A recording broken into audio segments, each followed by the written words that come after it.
In this video, you learn how to write chord progressions in the Phrygian mode.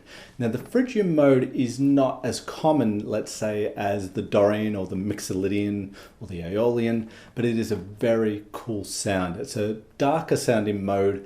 It's mysterious and it's got an exotic sort of sound to it, if you like. It can be found in songs, and I'll give you some examples today, but it's a very cool sound to create music in. Hi, this is Simon Candy from Acoustic Guitar Lessons Online.net, and in today's lesson we're going to break down the Phrygian mode so you can easily understand it. We will then look at writing chord progressions using the Phrygian mode and targeting the all-important characteristic note that gives Phrygian its very cool and distinctive sound. I will then show you some songs that use the Phrygian mode so you can see it in action, in actual music. Now, if you're new to modes and modal chord progressions, I'll link to another video on my channel in the top right corner of this video that gives you an overview of modal chord progressions and writing progressions in modal keys. Now, you don't have to watch that first to understand what we're going to cover in today's video. So bookmark that one, stay with me here, let's look at Phrygian, and then you can broaden your understanding with that video. Okay, so let's get into it. Okay, so the Phrygian mode. The Phrygian mode is the third mode of the major scale, okay? And we're going to look at E Phrygian here. So E Phrygian is the third mode of C major, C, D, E being the third note. What we're saying is that E Phrygian and C major have the same notes, however, they are not the same sound. Far from it, actually. The difference is that when we have some context, E Phrygian, E is the root, okay? And we set our ear up to hear E as the root, and it's a very different sound than if we were to set C as the root. Phrygian is a minor mode, and if we compare, this is another way you can think about it, if we compare E Phrygian to E natural minor, what is the difference? Because this is one way we can think about Phrygian. So E natural minor is E, F sharp, G, A, B, C, D, E. E Phrygian is E, F, G, A, B, C, D, E. So the difference is that second. So we can say that the Phrygian mode is a minor scale with a flatted second. That's how you can think of the Phrygian mode. Okay, so to understand any key, we want to harmonize it, see what chords we get in the key. So if we just bring it back to E natural minor for a moment, I want to show you something here, because you might think, okay, E minor and E Phrygian, there's only one note difference, not that big a deal. Well, no, they're closely related. They're both minor sounds. Phrygian is darker with that flat 2, but it also affects 3 of the 7 chords in the key. So almost half the chords are changed just because of that one note. So it is quite different. Okay, so if we have a look at E natural minor and the chords that we get from this key, we get E minor off the 1, F sharp diminished off the 2, the G off the 3, A minor off 4, we get a B minor off the 5, we get C and D majors off 6, 7, and we get E minor. They're the chords in E natural minor. But because we flat the 2, that affects 3 of the chords. So when we harmonize E Phrygian, we get E minor, we get F off the 2, we get G off the 3, we get A minor off 4, we get the 5 chord is B diminished, the 6 chord is a C, the 7 chord is D minor, and then we've got the E minor again. So the 3 chords affected because of that flat 2 is the 2 chord, it becomes an F chord. It's the 5 chord, which is a half diminished in Phrygian because of that flatted F. And then the 7 chord becomes a D minor, not a D major as it is in the natural minor. So there is a little bit of a difference when you just alter one note. Okay, so some progressions that use the Phrygian mode, or let's write some chord progressions in the Phrygian mode, I should say. So the characteristic note is always the key when writing modally. Okay, so the characteristic note here is the flat 2 in E Phrygian, the F. So what we mean here is that we want to have some of the chords in the progression want to be chords that have the F note in it. Okay, otherwise we might not be playing in E Phrygian if we don't have the correct characteristic note there. Now, it doesn't have to be every chord, because if that was the case, you'd only have 3 chords to choose from, and we don't want to limit ourselves in that way. But we do want that F note to feature in some way in our chord progression. So a very common Phrygian little vamp, if you like, is to play the 1 chord, which is E minor, and then the 2 chord, which is that major. Okay, that's a very common little Phrygian vamp. So the 1 chord and 2, something like that, right? And there's that, dark, exotic sound of Phrygian. might include the open B string in my F chord. But the main thing is we've got the E minor, so the 1 chord, which establishes the tonic of the key. So important to start on the 1 chord when writing progressions in Phrygian. And we're featuring a chord that has an F note in it. Also happens to be the root note of this chord being the F, okay? So it's undeniably Phrygian. If we sort of expand on that a little bit more and look at another chord progression here, or create another chord progression, let's say this time we play E minor, we play an A minor, which is the 4 chord of the key, maybe the G, 3 chord, F, and on the back to the 1, right? E minor. So the 1 sets it up. We've got the 4 chord A minor. We've got the G, 3 chord, 2, and back to the 1 chord there, okay? So you want to start on the 1 chord to establish the tonic of the key, the root chord, and then you want to include at least 1 other chord with the F note in there, if not 2 chords. Let's look at one more example here. So in this example, we'll start on the 1 chord again. So we're going to play the E. Then let's extend the G chord to G7. Now when we extend to G7, what do we add to that chord? We add the F note. So that's really telling us, yeah, we're in Phrygian here, right? We've got this E minor. If I just went to a G chord, not necessarily, quite possibly in E Phrygian, but we could also be in E natural minor there, okay? Because E natural minor also has the G chord. But if we make that a G7 chord, E natural minor does not have a G7 chord. It has a G major 7 chord because of the F sharp in the natural minor key. Here is the F flat 2, so that's giving us enough information to go, yeah, I think we're in Phrygian here. And then we can go to the F major 7, and then maybe C major, D minor 7, which also has the F in there, and the E minor, okay? Let's just sort of put that progression together there, right? So we've got E minor, G7, F major 7, C, and that was, yeah, I can't talk and play at the same time too well. You know, you can hear the darker sound of Phrygian there, all right? All because of that flat 2. Okay, so some songs that use the Phrygian mode. So it's not as common. You're gonna hear it a lot more in sort of heavier metal sort of music, and you'll hear it in parts of songs rather than a whole song being in Phrygian necessarily.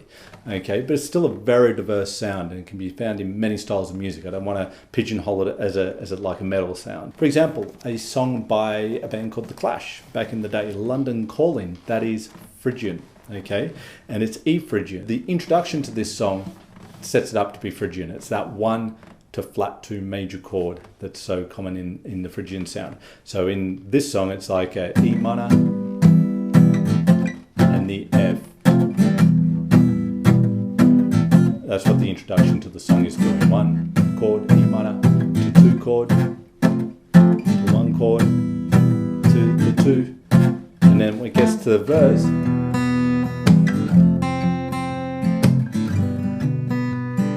okay, that's the sort of vocal melody on the top. You don't want to hear me sing, okay? But you got that London call, and then that F, and the G. So the 3 chord of the key there, the G. So E minor, 2 chord F, 3 chord G. Okay, so undeniably Phrygian. And G.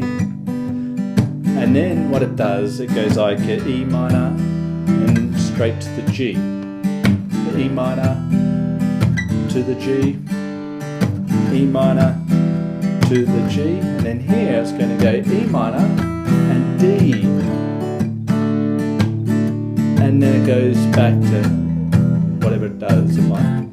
Okay, but that D is just a little break out of Phrygian there because you got D with the F sharp in there. Okay, so it's like we've momentarily sort of gone to the natural minor, then back to the Phrygian. So you'll notice how it just brightens up there a little bit because Phrygian being a darker mode. If we go to that D chord, which is, we could call that the 7 chord in the natural minor key, with the F sharp, it's a brighter sound, and then we're back into this Phrygian. So London Calling is a good example of a pretty mainstream sort of song in a not so mainstream mode, if you like, being Phrygian. Okay, another example of Phrygian is David Bowie's Space Oddity, the introduction.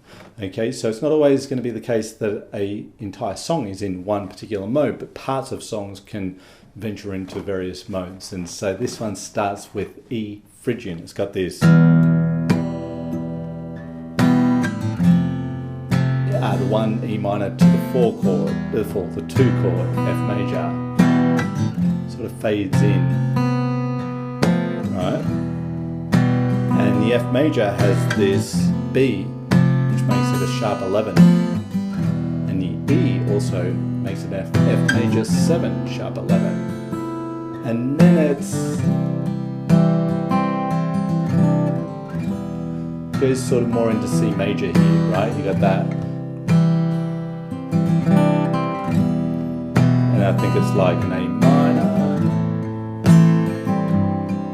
and a D, and it goes on from there. But the whole start of that song, I think that's what it does. Yeah, just sitting on this little vamp, E minor to F. Okay, so an example of Phrygian mode being part of a song there. David Bowie's Space Oddity. Okay, another example of Phrygian in action is a Pink Floyd, an early Pink Floyd song called Set the Controls for the Heart of the Sun. Okay, and it kind of moves between two different Phrygian keys. E Phrygian, which we've been dealing with a lot, obviously, only so far, and A Phrygian. Let's just look at A Phrygian. It's a natural minor with a flat 2. So A minor, A natural minor is A, B, C, D, E, F, G, A. Okay, so if we flat the 2, we now have A Phrygian, which is A, B flat, C, D, E, F, G, A. And if you look at that carefully, you'll notice that it is got or has the same notes as F major. It has the B flat and all natural notes. That is what also F major has. And if you look at F major, what is the third note? A.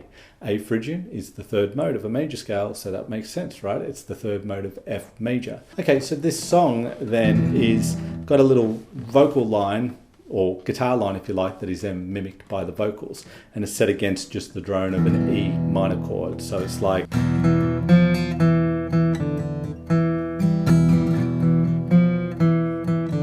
Okay, that's against the E minor.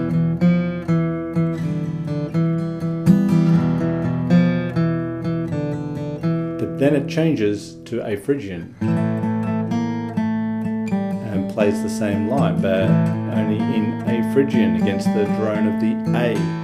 Okay, so then it's back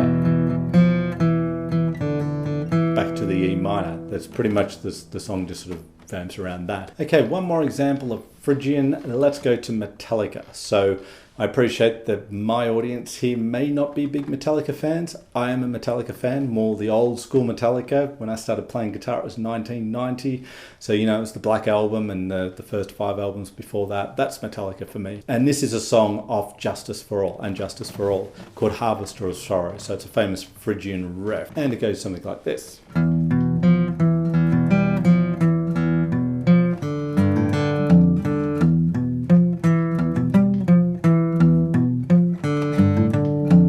Now that's more of a riff than a progression, but if we look at what it's implying there, it's pretty much E minor, E Phrygian, but the E minor chord.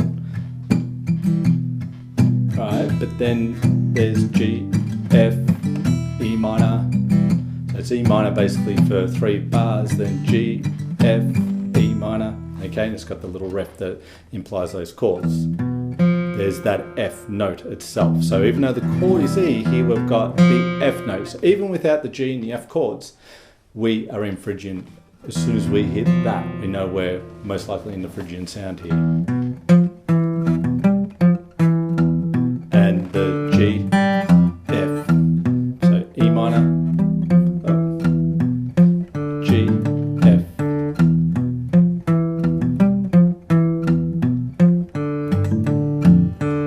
E minor and G, F, E minor. If you like this video, then you'll love this free ebook I've created for you in my Jazz Concepts for Acoustic Guitar series, simply titled Block Chords. In this ebook, you learn the 3 main block chord types for your guitar playing and how to create great music with them. I also show you how to best visualize these shapes on your guitar so you never forget them. It's as easy as changing one single note in each block chord shape. You also learn a system for easily relating the block chord shapes to each other all over the fretboard so you can play any chord you like in any position with ease. So click the link below in the description of this video and download your free copy of the ebook audio Jazz Concepts for Acoustic Guitar Block Chords. Let me know in the comments section what acoustic guitar topics you'd like to see covered in future videos. I read all your comments. I love to hear from you. Let me know about the Phrygian Mode. What songs do you know of that are in the Phrygian Mode? How do you like to use the Phrygian Mode on guitar? And if you've got any questions about it, just ask. I love to hear all that and I will reply. So don't be shy. Drop us a line below this video in the comment section. If you like this video, then hit that like button. And if you haven't already, subscribe to the channel and of course hit the all important notification bell button so YouTube can tell you when I've released a new video. This is Simon Candy from AcousticGuitarLessonsOnline.net. As always, thank you for your time. Thank you for watching this video. I do appreciate it very much. And I will look forward to seeing you in the next video.